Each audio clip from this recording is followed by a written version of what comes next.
Simplify the square root of 169 over 168. Take the square root of the numerator and denominator separately. The numerator is a perfect square. Its root is 13.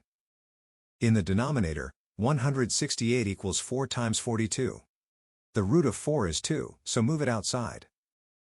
The denominator still contains square root 42. Rationalizing removes that root. Square root 42 over itself equals 1. Multiply by this factor. The value stays equal. Multiply across the numerator, then across the denominator. On top, square root 42 remains. On the bottom, square root 42 times itself is 42. 42 times 2 is 84. The simplified exact value is 13 square root 42 over 84.